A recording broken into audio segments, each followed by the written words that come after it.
So as we were, you can pick a seat wherever you like. So. Yeah, just sure. Thanks. Those are a little shorter. This one's a little bit taller if you prefer. You sure? Okay. So, so the variations, let me back up a little bit. We'll start back with your original question. So your original question, Jocelyn, was why are there a number of different options in the ordinary form of the Mass versus the extraordinary form where it's pretty much the same no matter what, right? So we can approach that a bunch of different ways. But one of the things that was intended by the Second Vatican Council and also intended by those who ended up the committee that ended up putting together the newer version of the Mass was to give some flexibility to the priests who were celebrating the Mass to be able to adapt it to the particular needs of a particular congregation at a particular time in a particular setting, okay? Now this came back, there was a general principle that was kind of one of the underlying principles that underpinned much of the work of the Second Vatican Council. And that was the idea that the Church, in some ways, had distanced itself from its early Church roots, okay? From the time of the Apostles and from the time of the early Church Fathers.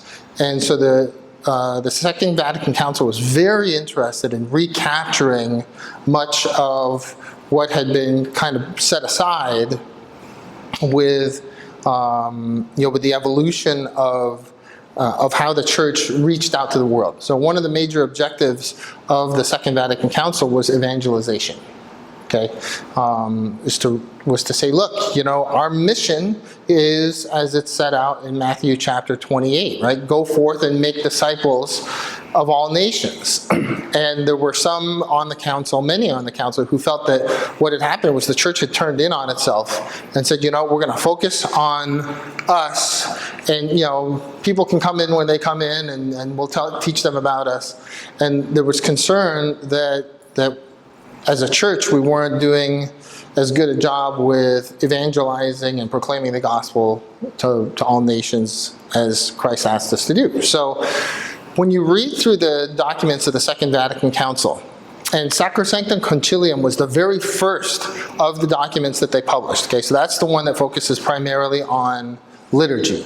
Okay, when you look at that one, or you look at any of the other ones like Lumen Gentium, Dei Verbum, all the other ones, there's a huge emphasis on evangelization, okay? And so if we look at it from that perspective, and evangelization, trying to recapture the way that the early Church evangelized, if we look at it through that lens, then I think some of the things that we see in the Mass today make a little bit more sense. Okay, so there was a strong emphasis on the scholastics. People like St. Thomas Aquinas. He's probably the most famous of all the different scholastics. People from his era, in the wake of the Council of Trent. Okay, now for those that don't know, the Council of Trent, that was in the 1500s. Okay, and it was largely in response to what had happened with Martin Luther and the Protestant. Some people call it the Protestant Reform or the Reformation. Other people call it the Protestant Revolt. The Protestant movement, however you want to call it. A lot of what happened in the Council of Trent was in response to that. Okay, and so there was this idea that we need to lay out very clearly for the faithful what it is that the Church teaches and how we go about doing that. Okay? And so you see this codification of certain elements of the Mass that happened right around that time in order to make things more uniform, because there was a lot of debate, there was a lot of confusion amongst the faithful at that time, because they're hearing different things from Lutherans, they're hearing different things from Calvinists, they're hearing different things from different religious groups, and they're like, what are we supposed to do and what are we supposed to believe? And the Church said, let us give you some clarity. And so that was a big focus of the Council of Trent. Now, what ends up happening from that point forward is that in this response to Protestantism, and then later on to modernism, and all the other isms that lead up to modernism, you see this rigidity, which is intended to provide a fortress. Right? It's intended to provide a strong, solid foundation so that people can understand, okay, this is what the church teaches. But there were some that felt that in taking on that approach, we had lost the flexibility that you saw in the early church when they were going out and proclaiming the gospel to different communities. So for instance, as an example, how many of you are familiar with what happened to, or how or where St. Thomas died, St. Thomas the Apostle? Anybody familiar with what happened to him? It was India? Yeah, he was martyred in India. Okay, he was martyred in India. Now, how did we find out he was martyred in India? Because when the Portuguese traders showed up in India I think it was in the 1500s, they're like, okay, of course they brought priests with them, right? And the priests are like, we're going to evangelize all these pagans. And they showed up, and sure, there were a lot of pagans there in India, but guess what they found? A whole bunch of Christians, primarily in the state of what is now Kerala. And they said, wait a minute, you people, how are you Christians? They said, don't you remember?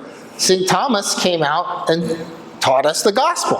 And so Christianity flourished in India because of the work of St. Thomas. But if you take a look at the way that they celebrated and observed Christianity, it wasn't identical to what we see in Europe at the time. The key elements are the same, but they had adapted to the local culture in order to serve that culture better, in order to make it more accessible, as you said earlier, for the local culture, right? And so that's one example, right? If you take a look at the way that the liturgy was celebrated, whether it's in the form of the Divine Liturgy or the Mass in the early church, like the Eucharistic prayers, they weren't as codified as they are today. There was a lot of flexibility. Often bishops would get up and it would be this big spontaneous prayer. They would have certain elements that they would always include, but it wasn't identical from week to week. They would say, okay, here are the things we're going to pray for, right? And then the deacons would get up and present the prayers of the people on behalf of the people, and so you saw there was a lot of flexibility there. But again, because of concerns about confusion, because they didn't want the faithful being confused, they said, okay, let's narrow this down, narrow it down, until finally we get to the 1950s, and this is the way you do it. Right? Which I think probably served a lot of people really well. But there were other people that started reading the early church fathers and were like, wait a minute, what happened to this? And what happened to this? And what happened to this? And so the Second Vatican Council took that on and said, okay, let's go back, let's recapture this rich patrimony that we have, this inheritance that we have from the early church, and let's reinvestigate that and bring it back to the forefront in light of all the other developments that have happened in the church. Let's take all those elements, put them together, rather than paring things down and saying, look, this is all we do now.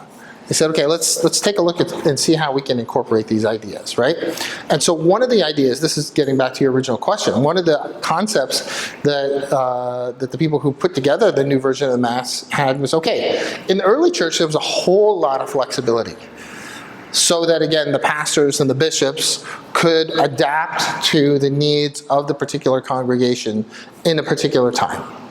And they said, why don't we reintroduce some of that? We're not going to make it a big free-for-all, right? We're going to say, okay, you have, instead of just one Eucharistic prayer, what we know now is the Roman canon, okay?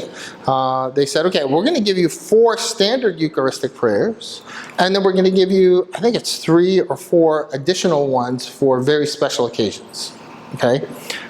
In order, again, to adapt to the needs of that particular congregation on a particular occasion. And so we see that. And then same thing with what we see with the collects and with the prefaces, the different parts of the Mass, you see a lot of flexibility thrown in order to recapture some of the richness of what the church has been teaching. So for instance, if you take a look at some of the collects, some of them quote directly or indirectly from Scripture. Others quote from some of the church fathers, some of them quote from some of the mystics, some of the saints, and so forth and so on. And so there's this reintroduction to much of what the church has taught in the setting of the Mass. If you read through, I can't remember if it's Sacrosanctum Concilium or whether it's Lumen Gentium. I think it's Sacrosanctum Concilium. The Mass is the setting in which catechesis is supposed to happen in a most privileged way. Okay? So a lot of us don't often think about Mass as catechesis. But when the Council Fathers said, okay, we want to revise the Mass, we want to update the Mass, that was their objective. Okay, let's teach people, and not necessarily teach, okay, I'm going to put up a whiteboard, I'm going to put up a chalkboard, it would have been back then, right? and I'm going to draw out for you, okay, here's the Trinity, and let's talk about all the different heresies. That wasn't what they necessarily intended. But the form of the Mass and the way in which we celebrate should inform us. It shouldn't just be, okay, I'm participating in the sacrifice, but it should also be a way to enrich our daily lives. Okay, so that's where a lot of that comes from. So for the two of you, I brought with me a few different resources if you're curious.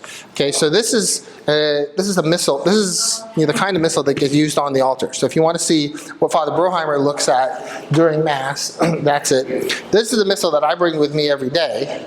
So these are both what is referred to as either the Novus Ordo or the ordinary form. Ellie, what you're holding there is a missal from 1962. So this is the Mass before the Second Vatican Council. Okay, that's the last, most updated version of that version of the Mass. Okay. Now, the Church has made it clear, even since the time of St. John Paul, that what Pope Benedict called the extraordinary form, what some people will refer to as the traditional Latin Mass, is still a valid way to celebrate the Mass. Now there's some guidance on when it's appropriate to use it and how it's appropriate to use it, under what circumstances, and what kinds of permissions are required in order to be able to do that. But yes. I was gonna say, I remember when I was kind of coming into this or whatever, I just happened to, on YouTube, stumble upon, the people that really wanted to just be like the Latin Mass all the time and stuff. Right. They're like to be diehard about it. Sure. But it's like, what do you think about that? Sure. So that's a great question. So I have a particular love for, I suspect all of us have a love for beauty, right? And one of the arguments today about the extraordinary form, and that's what I'm going to call it, from in keeping with Pope Benedict's approach. One of the arguments in favor of the extraordinary form is that it's beautiful. Okay, and the argument against the ordinary form is that it's not beautiful. Yeah, there's a lack of reverence. Okay, we see, for instance, today in the church, there's this uptick in people coming into the church. But who is it that's coming into the church now predominantly? Young people like your age, right? Not people my age. I mean, are there people my age coming into the church? Yes, there are. But there's a disproportionately large number of people compared to years past who are around your age who are saying, you know what? I want to become Catholic. And there's a large portion of those people who are coming to the church primarily because of beauty and reverence.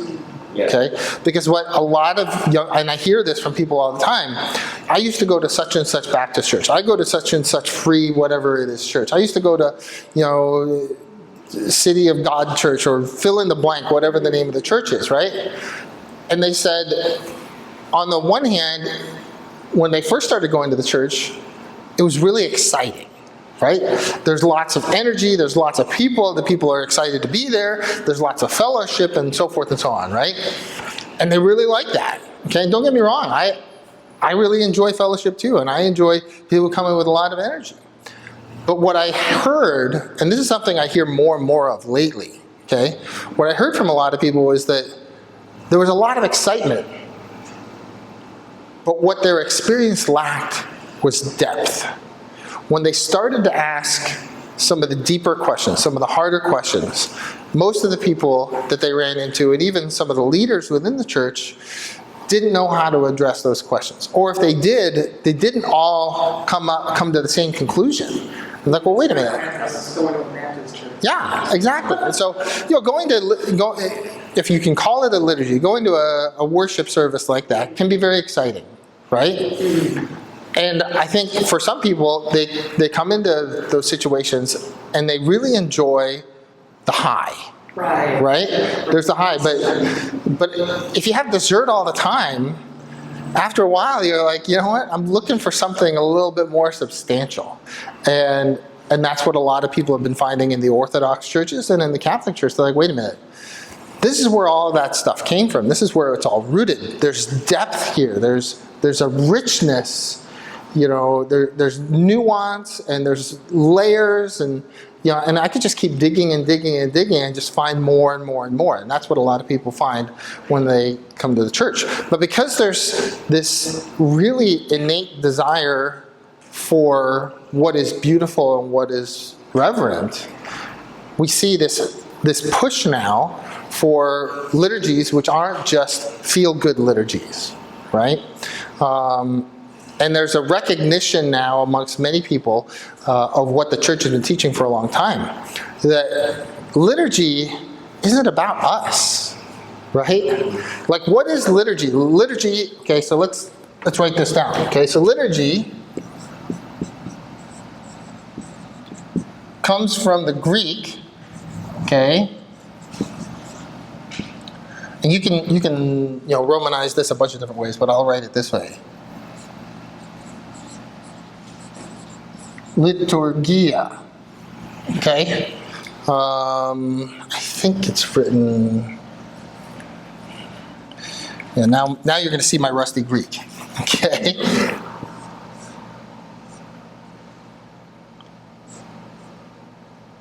That's okay. I'm not going to attempt it because I can't remember how to spell it in Greek now. But liturgia, okay? A public work. Okay, but work not primarily in the sense that we think of, we're like, okay, I'm going to go take a hammer and a nail and build a ramp. Okay, and yes, does that qualify as work? It does. And in Greek, does it also qualify as work? Yes, it does. Okay, but the work that we're talking about here is the work that we mentioned when we were going through Genesis. Do you remember? It says, what is the second commandment that God gives Adam? The first one he gives him is the one he gives to all of creation, which is, go forth, be fruitful, and multiply, right? Okay? We used to be really good at that as Catholics. Okay? We're recapturing that, okay? We used to be really good at that, right? Okay? So be fruitful and multiply. But that was for all of creation, right? For all the living creatures. What is the commandment that he gives to Adam, which is unique to mankind? Unique to humanity? What's the one that comes after that? Okay? He says, go and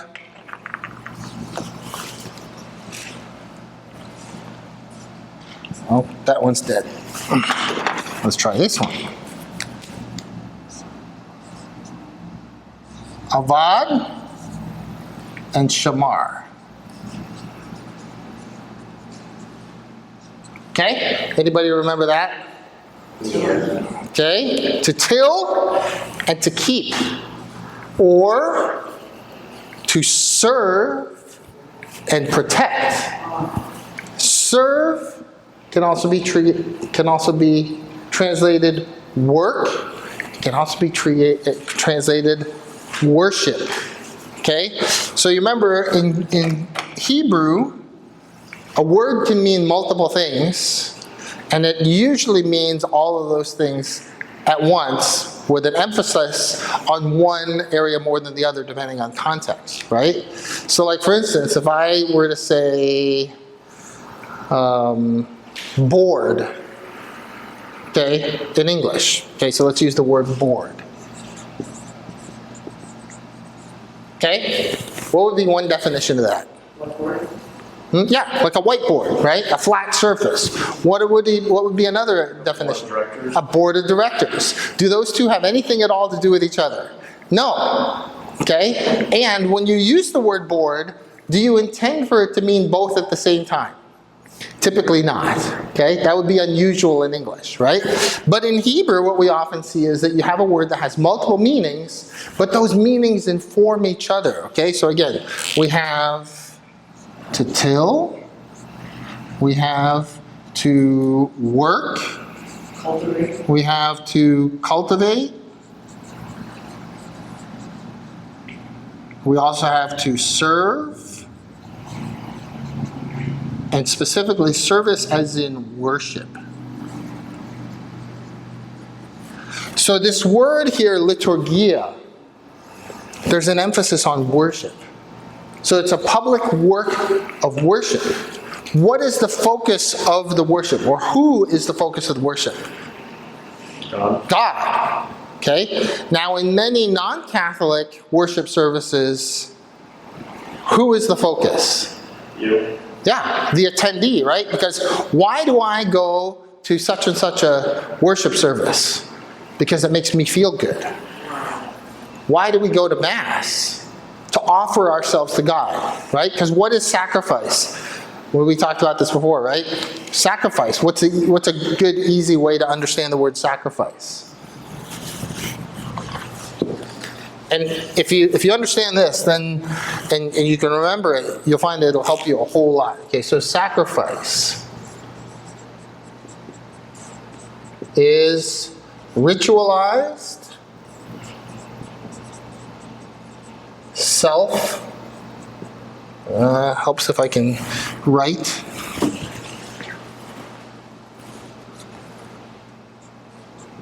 offering. Ritualized self-offering, okay? If you were to sacrifice yourself, how many times could you do that? Once, right? Just once, and that's it, I'm done, right? But God wants us to continue to offer ourselves to Him. So we use proxies for that, just like the Jews did, right? Just like the ancient Israelites did. They had proxies, whether it was a goat, a lamb, turtle doves, a bull, or an elephant, I don't know. I don't think they sacrificed elephants, but you get the point, right? So even if it was wheat, right? You're taking something that represents you, something that's meaningful to you, and you offer it to God. So liturgy is worship in this sense.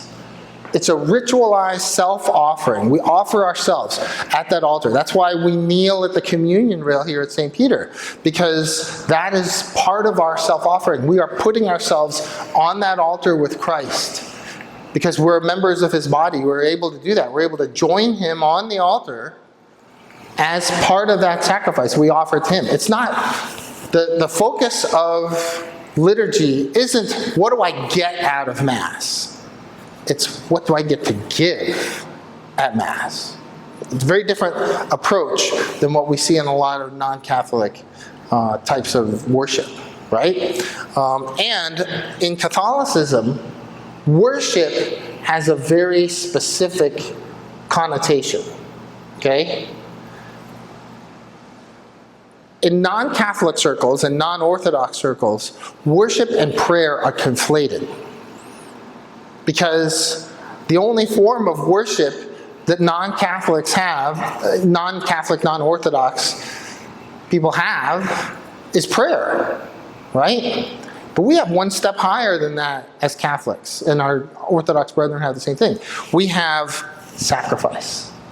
Okay, and in the Catholic Church, when you use the word worship, most often we're talking about sacrifice, which is in the setting of a liturgy, right? Okay, prayer is important, and prayer is part of worship, but the core of worship is sacrifice. Okay? Now, getting back to the question about the newer version of the Mass, right?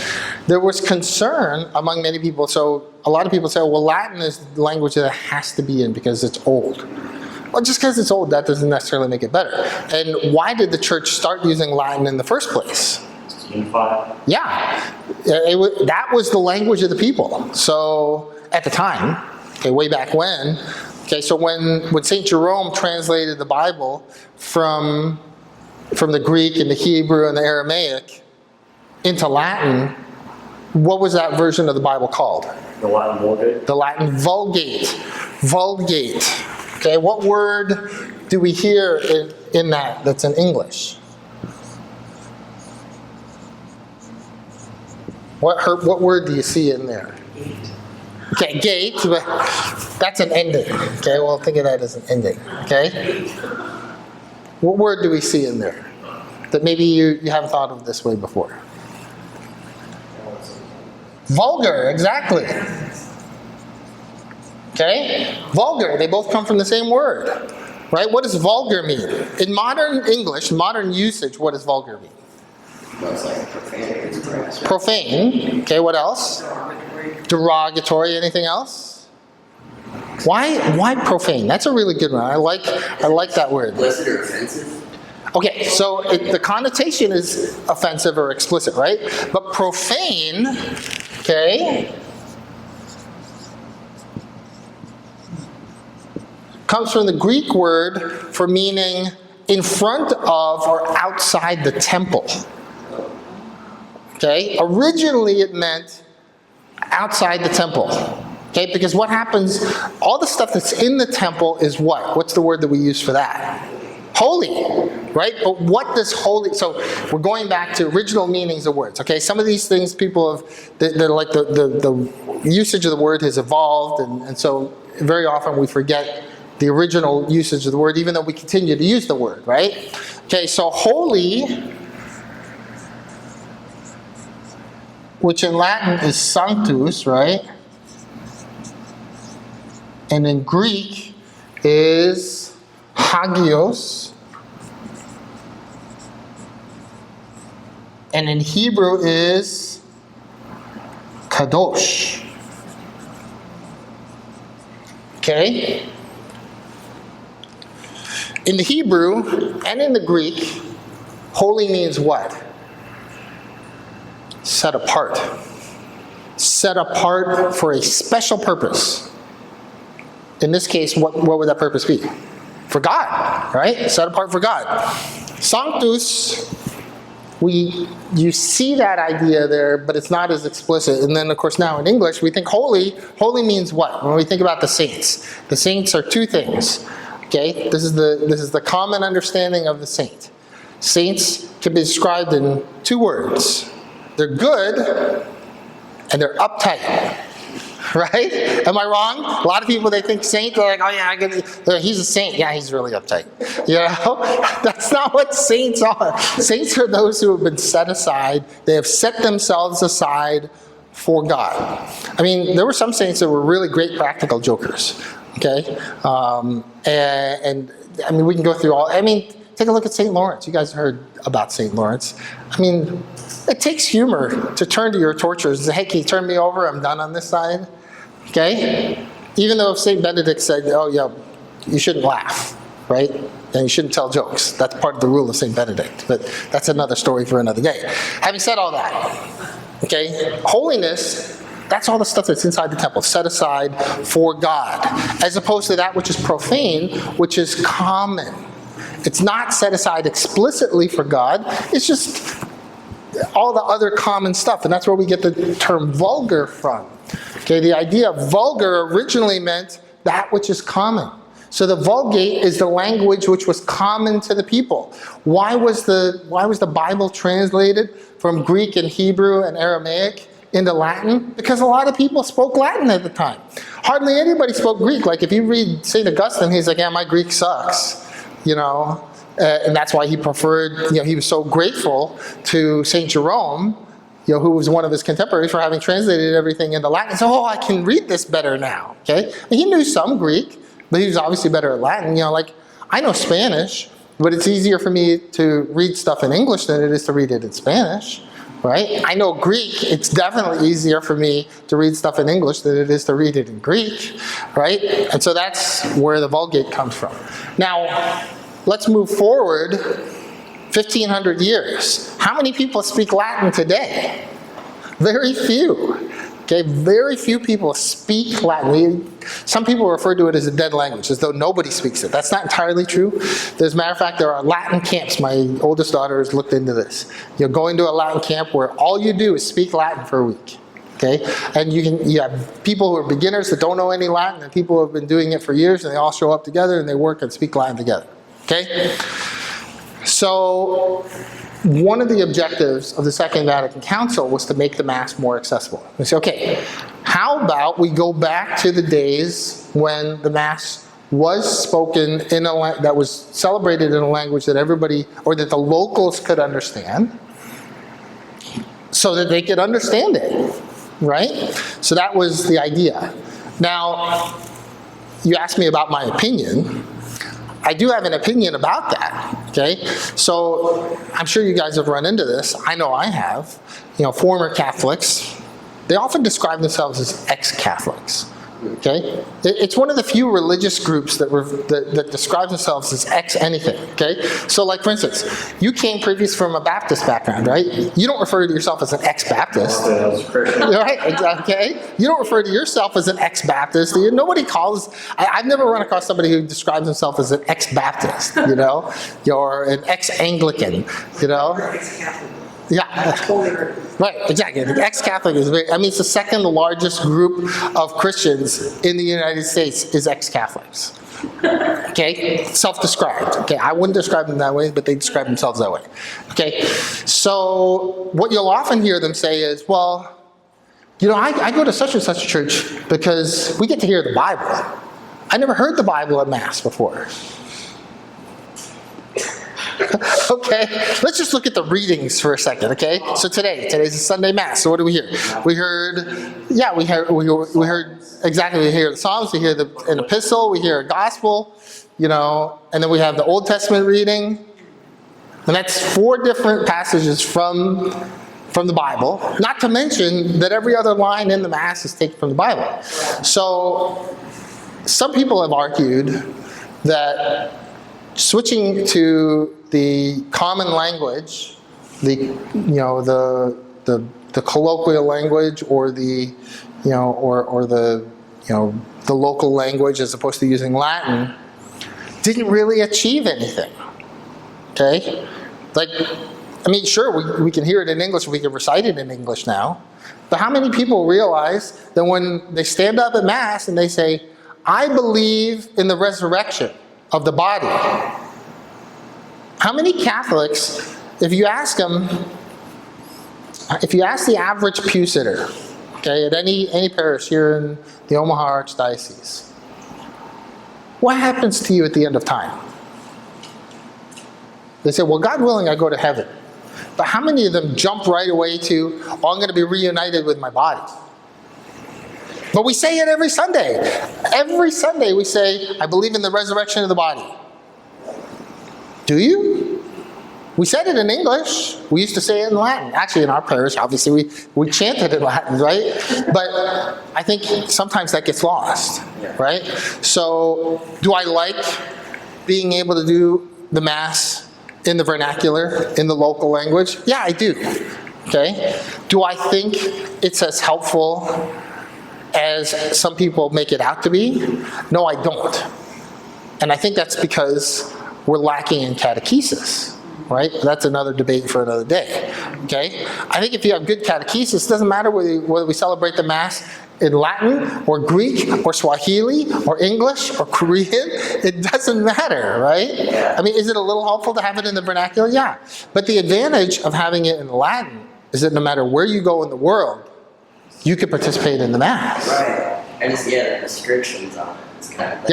Yeah. And again, that's another discussion.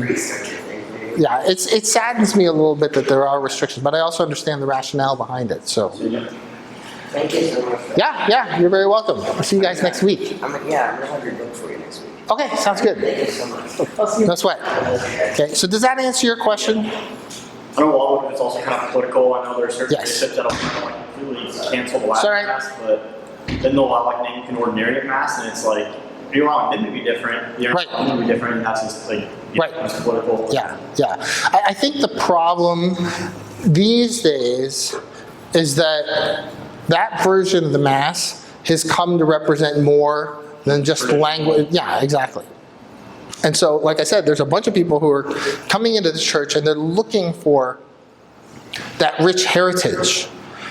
And a lot of them find that when the Mass, in the ordinary form, isn't celebrated according to the Missal, they're like, well, how is this all that different than my old Protestant church? I know, I guess like one of the biggest things that people say is a benefit is like, you kind of see here, like, the English speakers go to this mass, Spanish speakers go to that. At the Latin, it's just everyone. That's exactly right. Unified the church. Yeah, so for instance, on the 100th anniversary of our parish here, what language was used for the Mass? It was Latin, right? On the feast day of St. Peter and St. Paul, and also in St. Joseph. They did homilies in both English and Spanish. Yeah, exactly. The homily was in English and in Spanish, and the readings were split, but the rest of the Mass was in Latin. Now, I speak Spanish and I speak English, right? And I've been to Mass in both languages in this community and other communities. And what is the big criticism that I hear all the time from people, in both languages when they go to a so-called bilingual Mass?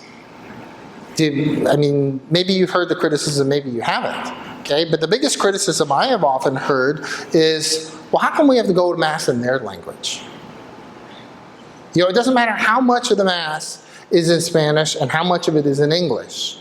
Somebody is going to feel like, why are we going to Mass in their language? Okay? It's a natural reaction. When the Mass is celebrated in Latin, whose language is it?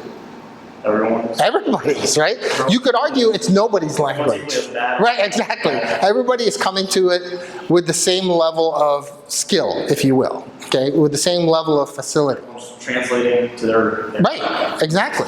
So one of the other things that happens is that the Mass, it's more, how do I put this? what's You're- shared. Say that again? What do you say? It's like what's shared because everyone's gonna have like. Yeah, they don't have their own version, exactly. So, my first exposure to that was, I went to a fairly traditional parish when I was growing up. And so, like for instance, benediction was always done in Latin in our parish. I don't even know those chants in English. I only know them in Latin because that's how I learned them as an altar boy, okay? But I remember going to Mass in Spain. I went to this monastery. It was a daily Mass, and these 20 monks came out chanting in Latin, and the entire Mass was in Latin. And there were parts of it that I understood because I had learned some Latin as an altar boy, right? And I recognized the gestures, and I recognized the postures, and so I knew where I was in the Mass. But I remember thinking to myself in that moment, I was like, this is why the church is called the universal church. Because even though I'm in a foreign country, I can still go to Mass the same way people in other countries do who speak other languages, right? Now, does it require a little bit more effort on our part? Sure it does, okay? But I don't know, in my opinion, I think sometimes that effort is worthwhile, right? That's one person's opinion. Okay, the church has room for both opinions. But I think there's a reverence in the way that the Mass is celebrated today when it's celebrated in Latin. That is, I think, what the Council Fathers were looking for. Okay. People talk about because Latin is a sacral language, and Yes. Anglicans, they had to use sacral English because that's when they didn't want to speak Latin. They split from Rome, so they kind of made this source version of English that is you only use it in the Mass, and that's why they like it. Yeah. And Yeah. that's the other thing people talk about is if you do it in local language. If you, Right. Should they establish like a sacral form of it? Yeah, so that gets back to another idea, and this is one of the things that we see also in the in Sacrosanctum Concilium, and in some of the other documents where it talks about how Latin should have pride of place in the liturgy, okay, for the Latin Church, as opposed to like the Byzantine Catholic Church or the other rites, right? So they have their own particular way of celebrating their liturgy, and that's okay, right? But for the Latin Church, which is the vast majority of Catholics in the world, the church was very explicit that Latin should have pride of place and Gregorian chant should have pride of place. In other words, that's the default unless you have a good reason to use something else. But that's not how often, that's often not how Catholics experience it, right? Whether it's here in the United States or in the Philippines or in Spain or wherever, like Latin is this afterthought. But that wasn't the intent of the Council Fathers, right? The intent of the Council Fathers was, okay, let's make this more accessible. Let's make it something that people can now more easily participate in by giving them a role in the liturgy itself. An explicit role, I should say, in the liturgy itself, so that they feel like they're worshiping with the priest as their leader, as opposed to watching the priest. Okay, that was one of the criticisms So earlier on. like in persona Christi, does that come from Second Vatican, or is that? No, that was before that. Okay, so the priest is acting in the person of Christ, and that's been the teaching of the church for a very long time. And you can differentiate, in persona Christi capitis, and in persona Christi servus, in the place of Christ the servant. Okay, so when the deacon gets up to preach the gospel, and if the deacon is also one who's delivering the homily, then the deacon acts in the place of Christ, or in the person of Christ, the servant, okay, as opposed to the priest who's acting in the person of Christ, the head. But we, in the congregation, are acting in the person of Christ, the body, right? And so that's something that I think also often gets lost. But there were, one of the things that happens, you hear this term, something gets lost in translation. Well, that happened a lot after the new missal was promulgated in 1970. Okay, when they translated it into the vernacular, sometimes some of the meaning was lost. It was well intentioned, but they're like, oh, well, that's not actually what the Latin says, right? So, for instance, during the Eucharistic prayer, the priest says, he was offered for the many. Okay. In the original version, in the original English translation that came out in 1970, it said for all, but that's not what the gospel says. That's not what Jesus says. It's for many. Okay, and so that's one of the criticisms that some of the members of the Society of St. Pius X, the SSPX, had. Is that, well, look, this isn't what Jesus said. This isn't what the church has taught. You make it seem as though everybody is saved. That's not what Jesus taught. And so, because of a difference in translation, there was division sown. Okay? And so when the church came out with the new translation into English in 2011, 2012, they addressed that, and they addressed a whole bunch of other things. But you don't have to worry about mistranslations if you're doing it in the language that it was originally written, right? That does require you to understand the language, or at least have somebody that can help you understand the language, right? But at least you can look and say, no, this is what the church says. This is what the church teaches. This isn't a translation of what the church teaches. This is what they actually say. This is the definitive wording, right? But it requires some extra work on our part. It does, okay? My personal feeling is that, and I'm so glad that Pope Leo has said this, because a number of people have come up to him since he was elevated and elected as Pope in the last year and however many months, When are you going to address this debate about the Mass?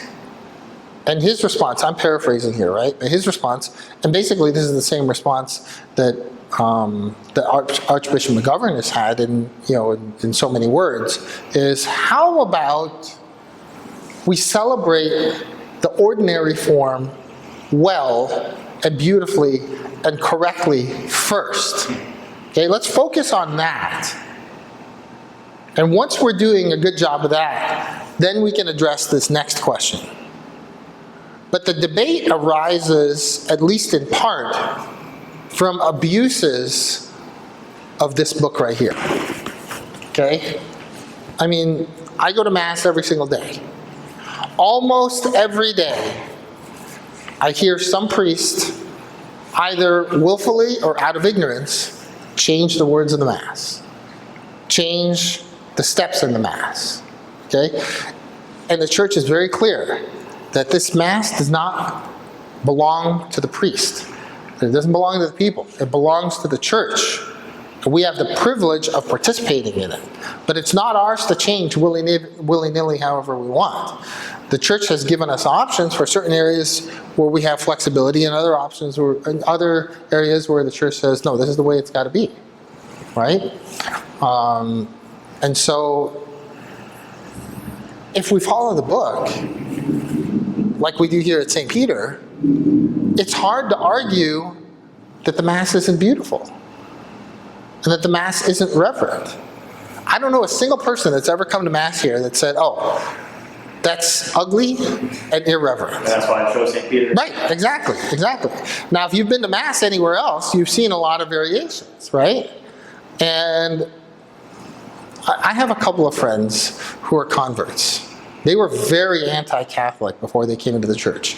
And they came from a Pentecostal background. Okay? The first time they came to Mass here, they were like, wow. That is so beautiful, so awesome. I mean, there's a sense of the sacred, which I think is what a lot of people are looking for again. They're like, the whole world tells you that nothing matters. The only thing that matters is how you feel and what you believe. But what about truth? What about beauty? What about goodness? When the Mass is celebrated well, you see all three in abundance. You get to experience all three in abundance. But I don't think that's the experience of a lot of Catholics. They haven't experienced the Mass celebrated with truth, beauty, and goodness. And if they did, their perspective might change a little bit. Maybe a lot. Does that answer your question? Yeah. Okay. What else can I answer for you? Or is that lots to chew on already? Vast bulk of what goes on my mind. Okay. All right. Are there any particular topics you want to cover next time? If you can't think of one, I'll come up with one. But I'll try to think. I guess I can email you. sure. I mean, It's easier. one topic I would like to cover, if you're interested, is humor in the Bible. I think a lot of people think, again, like we were talking about earlier, oh, well, if it's in the Bible or if it's holiness or saints or whatever, you're good and you're uptight. But there's actually a lot of funny stuff in the Bible. And I think, once you start to see some of that humor, then you're like, oh, I should look at this a different way. Because it's, like Galatians 5, how St. Paul pretty much tells people who are forcing circumcision, you might as well go the extra step and just mutilate themselves entirely. yeah, oh yeah, totally. Yeah, I mean, that's one. So John's gospel is full of humor. We can go through that. Genesis has a bunch of humor in it. And there's a bunch of other places where there's a lot of humor. Exodus, there's some good humor in Exodus. So there's a whole bunch of them.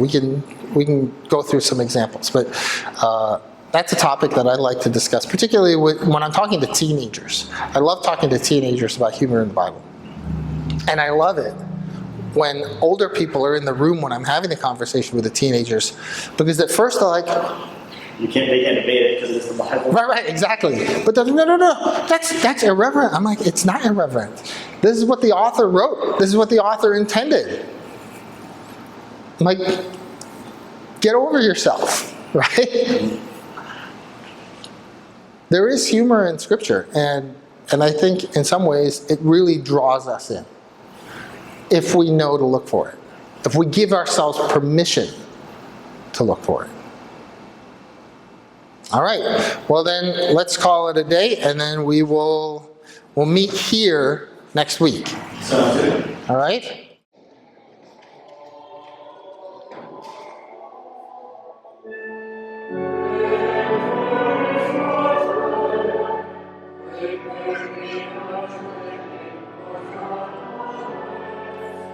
Thank you.